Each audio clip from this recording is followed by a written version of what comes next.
একজন রাজমিস্ত্রির কষ্ট কখন বেশি হয় জানেন? যখন বিয়ে করতে যায় তখন রাজমিস্ত্রির কষ্টটা বেশি হয়। ছোট থাকতে সংসারের হাল ধরার কারণে কিন্তু রাজমিস্ত্রি কাজে আসে। রাজমিস্ত্রি কাজে আসার পরে যখন একটু বয়স হয় বা সংসারের দায়িত্বটা পড়ে, যখন একটু বয়স হয় তখন বিয়ে শাদী করতে যায়।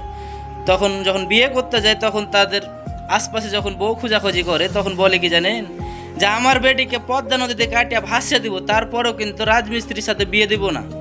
কিন্তু ঠিকই ওই রাজমিস্ত্রি যখন 2-4-5 লাখ টাকা খরচ করে বিদেশ যাবে, বিদেশে যে 4-5 বছর থাকার পরে টাকা পয়সা কাম মেলিয়ে আসবে, তখন আসে বিয়ে শাদী করবে, তখন কিন্তু আসে রাজমিস্ত্রি লয়।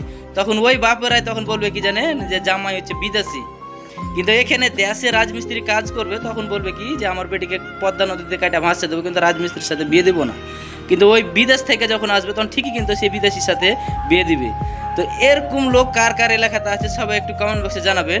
আর রাজমিস্ত্রি দুঃখ যারা যারা বুঝবেন ভাই, সবাই একটু ভিডিওটা শেয়ার করে দেবেন, সকল রাজমিস্ত্রি ভাইয়েরা যেন আমার মতন যারা দুঃখ কষ্ট আছে সবাই যেন বুঝতে পারে।